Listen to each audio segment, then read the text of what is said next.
Before we begin, we publish new content every day, so be sure to subscribe to our channel and ring the bell to get notified about our latest videos.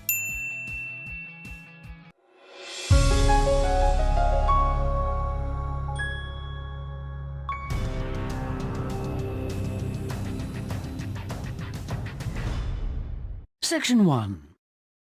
You will hear a conversation between a customer and a booking officer at a theatre.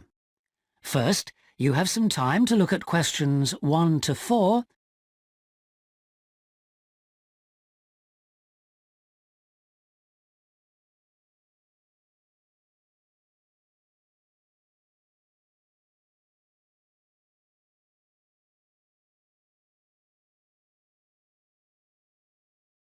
You will see that there is an example that has been done for you. On this occasion only, the conversation relating to this will be played first. Hello, Theatre Royal Plymouth? Hello. I'd like to make a booking, please. Yes. What is it you want to see? The Imposter. Right. The man wants to see the imposter, so imposter has been written in the space.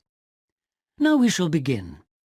You should answer the questions as you listen, because you will not hear the recording a second time. Listen carefully and answer questions 1 to 4. Hello, Theatre Royal Plymouth? Hello. I'd like to make a booking, please. Yes. What is it you want to see? The Imposter. Right. And which day did you want to come? Friday the 25th. Just a moment and I'll check availability on the computer. Oh, sorry, we're fully booked for that performance. Oh dear. What about the following day then? The 26th? Yes, that's okay. We've got 2 performances on that day, one at 3:30 and one at 7. Which would you prefer? Oh, the later one, please. How many people? Well, there are 4 of us. Are there any concessions? Any children? Oh, I'm not sure. My daughters are 15 and 12. Do they get concessions? Only the 12-year-old, I'm afraid. So that's 1 child and 3 adults. Any idea where you'd like to sit? Stalls or circle? Tickets for the stalls are a bit more expensive. £12 for adults and £8.50 for children. The circle costs £10.50 and £6.50. Do you get a good view from the circle? Oh, yes. And in fact, we've got some seats left at the front, if you'd like those. Right. We'll go for those then. Right, that's seats A21 to 24 then. They're very good seats. That sounds fine. So let's see, that comes to £38 altogether for the tickets. How do you want to collect them?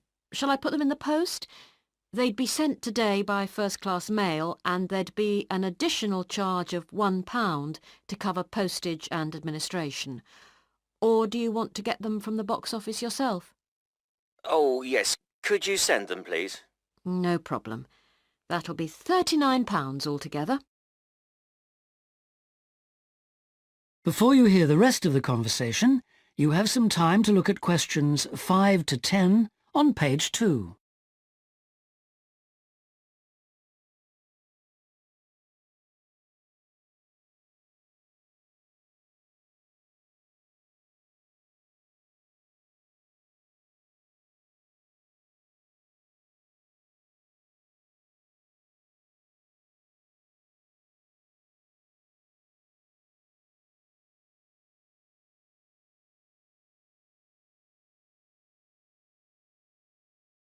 Now listen and answer questions 5 to 10. Could I just take your card details? What kind of card is it? Visa? Switch? MasterCard. OK. And the number?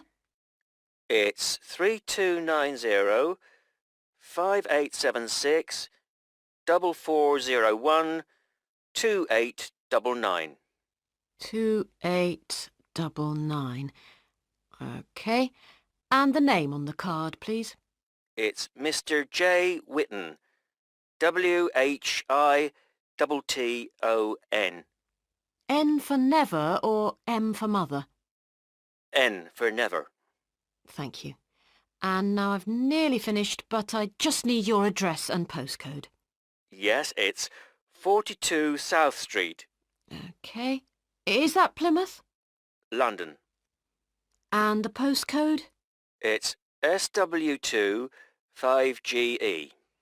That's fine then. The ticket should be with you tomorrow. Is there anything else I can do for you? Yes, I was wondering if I could get regular information about what's on. Certainly. I can just add your name to our mailing list. Would that be OK? That would be very good. Yes, please. Oh, and there is something else, sorry. One of our group is hard of hearing, and I've heard that you can supply special headphones. That's right. As long as you tell us in advance, we can always do that. I'll book those for you now, and you can just collect them from the box office before the show. Thanks very much for your help. No problem. Thank you for calling. Thank you. Bye. That is the end of section 1. You now have half a minute to check your answers.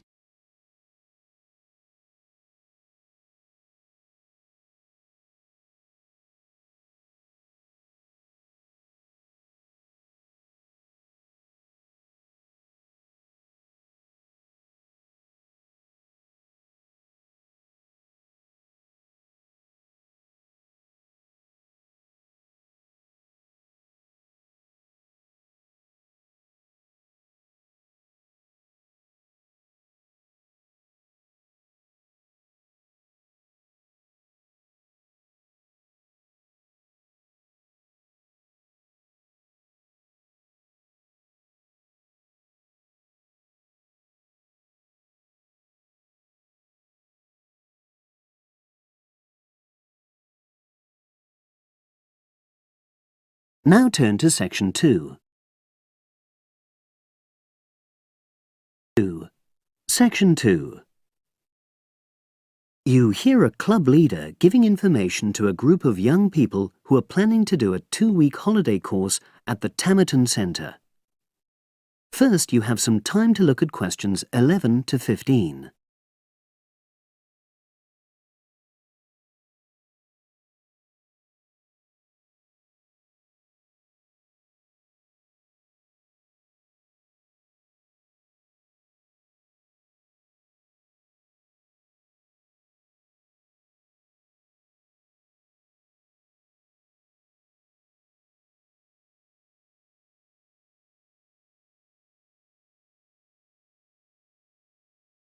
Now listen and answer questions 11 to 15. Hello, everyone. I've been asked to talk to you this afternoon about next month's trip to Tamerton Study Center for the 2-week course. Now, some of the things I'm going to say you may have already heard or read about, but I think it's important to emphasize a few key points. First of all, it's worth reminding you why Tamerton was set up in the first place, in the late 1960s. That was really before all the concern with preserving the environment, which everyone talks about these days. The idea was simply to get people out of the cities and into the country and to find out that just being outdoors can be very rewarding. This is not going to be a holiday in the usual sense. It's called an adventure course because you'll really be stretched to your limits, but that in itself can be a positive thing. The group I took last year, for example, said that although they actually felt pretty weak and exhausted all the time, it really made them learn a lot about themselves and increased their confidence. And in the end, that's the most important thing. Now, all of you knew about policies at Tamerton before you signed up for it, so you know that in many ways it's quite old-fashioned. You don't have a lot of choice in what you do. But something which I think makes the place so special is that you get to try so many different things every day. For instance, one day you'll do climbing, and the next you'll be surveying rock pools. It's not intended that you become an expert in any of them. It's more like a taster, which you can follow up if you want. And there isn't a lot of free time. Organized activities and talks, etc., go on until 9 p.m., and lights go out at 11 p.m. There are table tennis tables with all the equipment and board games, though I have to say the pieces often go missing, so it's a good idea to take your own. There's a DVD player with a good selection of films suitable for this age group, so don't take yours. Bedtime at 11 p.m. is strictly enforced, and there's a good reason for this.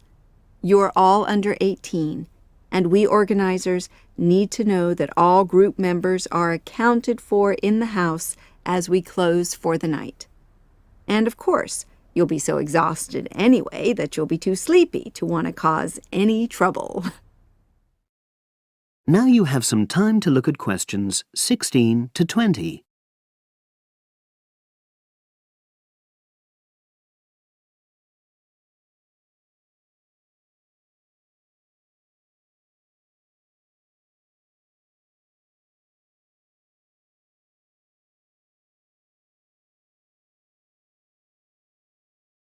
Now listen and answer questions 16 to 20.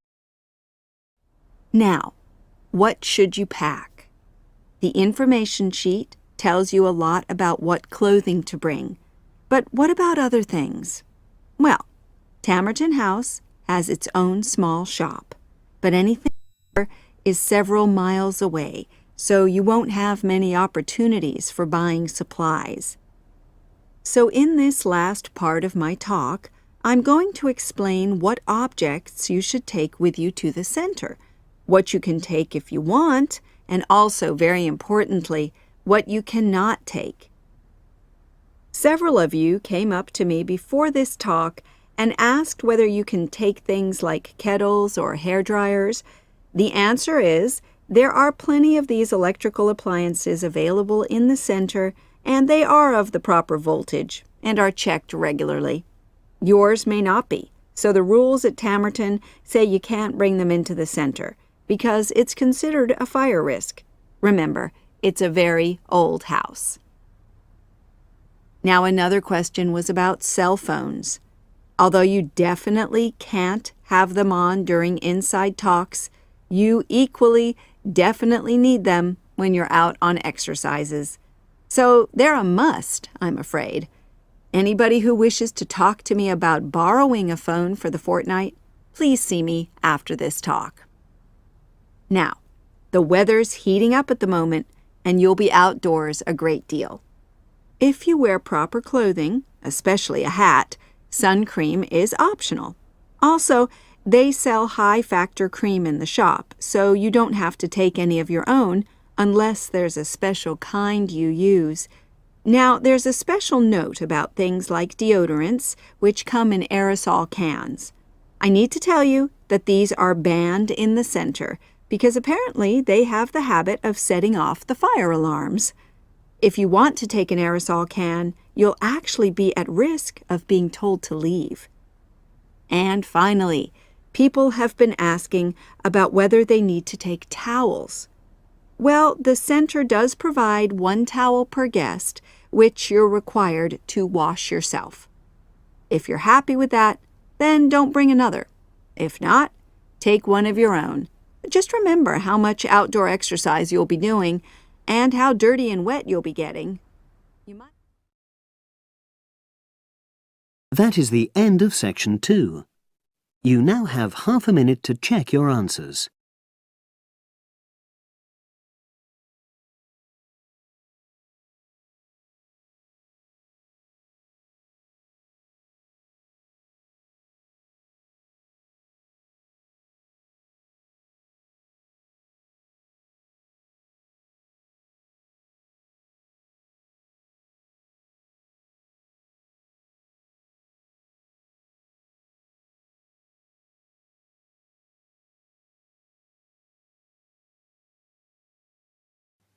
Now turn to section 3. Section 3. You will hear a conversation between a tutor and two students, Amanda and Jake. First, you have some time to look at questions 21 to 25.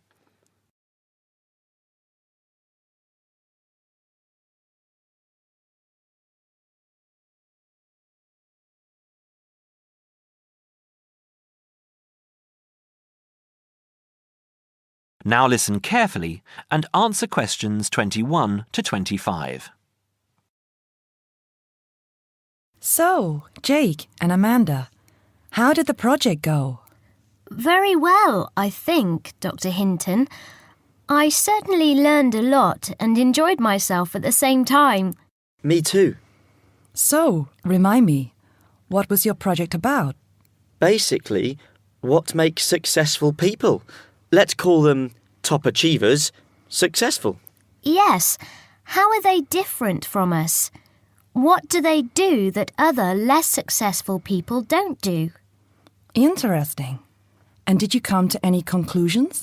Quite a few, actually. Good. Share some with me then. Well, I'd always thought that a top achiever would be the sort of person who would bring work home every night and slave over it. But it appears not. Those types tend to peak early and then go into decline. They become addicted to work itself, with much less concern for results. We found that high achievers were certainly ready to work hard, but within strict limits.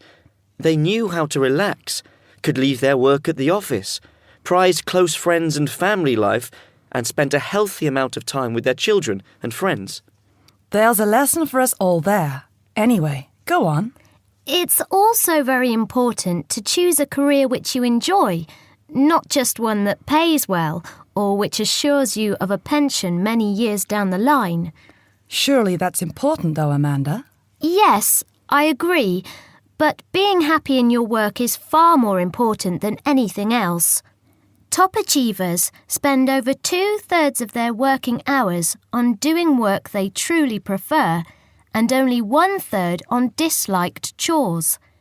They want internal satisfaction, not just external rewards such as pay rises and promotions. Before you hear the rest of the conversation, you have some time to look at questions 26 to 30.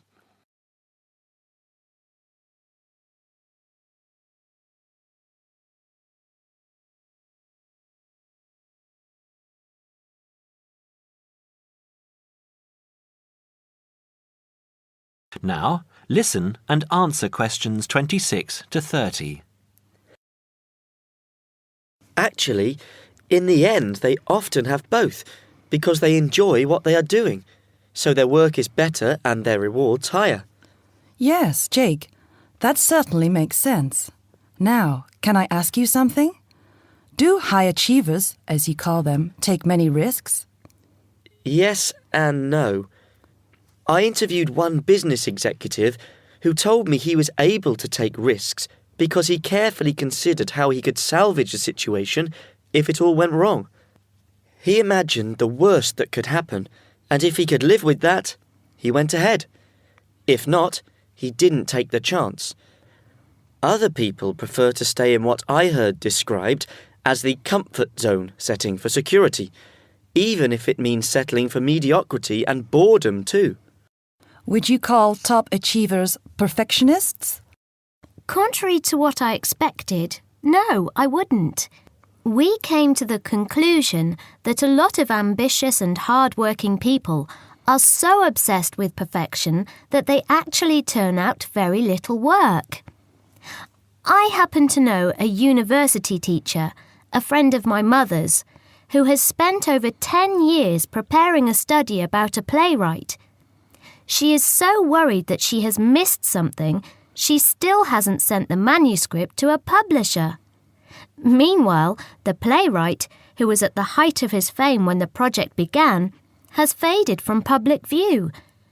The woman's study, even if finally published, will interest few people. So, what has this got to do with top achievers? Well, Top achievers are almost always free of the compulsion to be perfect. They don't think of their mistakes as failures. Instead, they learn from them, so they can do better next time. Well, would you call them competitive? High performers focus more on bettering their own previous efforts than on beating competitors. In fact, we, came to the conclusion that worrying too much about competitors' abilities and possible superiority can be self-defeating. Yes, and we found that top achievers tend to be team players rather than loners. They recognise that groups can solve certain complicated problems better than individuals and are eager to let other people do part of the work. Yes, loners, who are often over-concerned about rivals, can't delegate important work or decision-making. Their performance is limited because they must do everything themselves. Well, it looks as if you two have done a thorough job and learned something into the bargain too. Now, there are just a couple of points I'd like to clarify with you. That is the end of section 3. You now have half a minute to check your answers.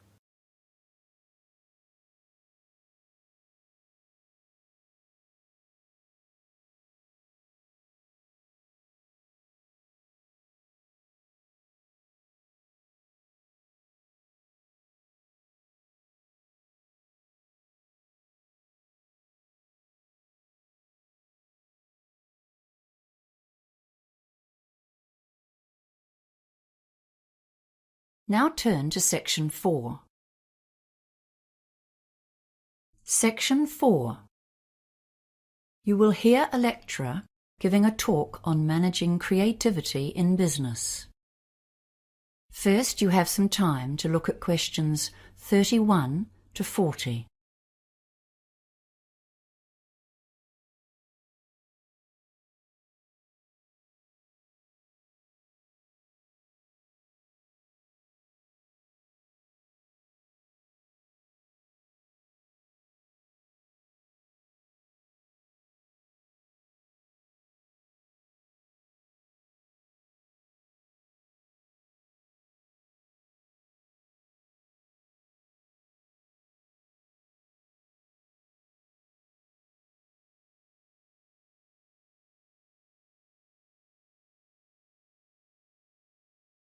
Now listen carefully and answer questions 31 to 40.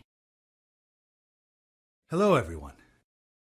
The topic of today's management lecture is managing creativity in your business. And believe me, this is one of the toughest tasks that any manager has to face. How do you lead and control the staff whose job it is to create new business and product ideas for you? They are the ones full of creativity and imagination, so they need to have a lot of freedom. After all, they are the people who are paid to come up with new ideas. Controlling staff who are at the forefront of innovation will be one of your most challenging tasks. After all, creativity implies freedom of thought and action. Management styles used to be different, especially in manufacturing. In the factory, staff would be told what to do and how to do it, with a watchful eye kept on them. In that setting, standardization was important for efficiency and product quality. Work could be exceptionally boring, and there was no place for individuality. Now, of course, robots have taken over many of the exacting repetitive tasks. Nowadays, we employ far more people to generate business than to manufacture products. It's very competitive out there. Innovation. That's what our modern consumer craves. Successful companies have got the message. We need lots of new ideas. And now we employ bright young minds to come up with them. However, these ideas have to be implemented to make a change to our profits. So we have to find staff with entrepreneurial flair and be ready to listen to them and support them to follow through on their ideas.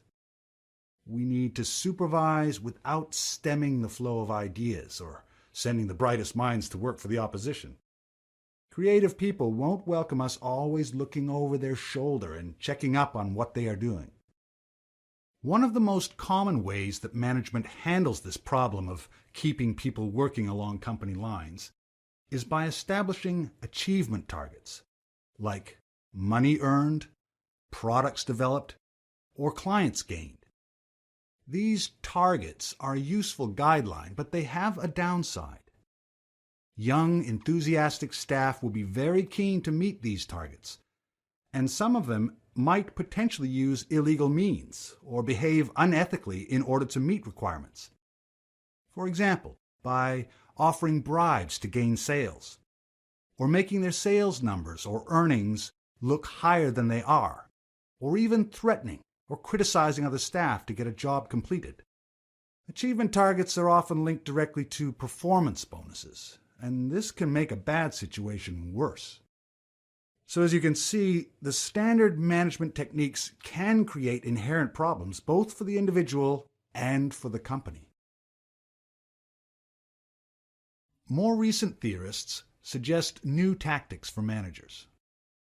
Robert Simons, writing in the Harvard Business Review, has added some new concepts to the thorny problem of encouraging creativity while maintaining a viable business.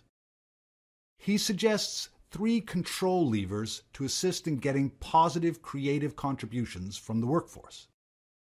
Remember, this is the point. We want creativity, wild, vibrant creativity to compete in the marketplace. Yet we must be careful to keep people on track, sticking to our core business and maintaining the company's reputation. The first of his levers is getting the workers actively involved in the central ethos of the business. One of the most common ways to do this is to create a mission statement. But along with that, many businesses have some kind of motto, which summarizes their key idea. For example, the most durable tools in the world. Or perhaps, the customer comes first. Whatever it is, you'll want your bright minds to believe it and act on it. So Robert Simons suggests that it should be developed with staff input, letting them feel like part of the operation. After all, their jobs depend on it. A second lever was once described by Charles Christensen, professor at Harvard Business School, as the power of negative thinking. You can't continually instruct your creative minds on what they should do. They are meant to be inventing, leading, not following, and telling them what to do is counterproductive. But you can tell them what not to do, which potential products are not related to the company's objectives, or which strategies or behaviors are unacceptable. This is a tactical ploy to maintain the company's integrity. It's absolutely vital to establish boundaries to assist in controlling innovation without suppressing it. The third lever is basically sitting down with your crew to share ideas about the business. As manager, your duty is to stay abreast of the external factors, such as who's competing in your market, how well is the company doing this month, and are you losing or gaining money? Is there some new product seducing your customers? This lever is called interactive control. This means you talk to your innovators and communicate honestly and clearly about your perceptions of what's happening in the market. You encourage them to share their ideas and make plans together for the future. That is the end of section 4. You now have half a minute to check your answers.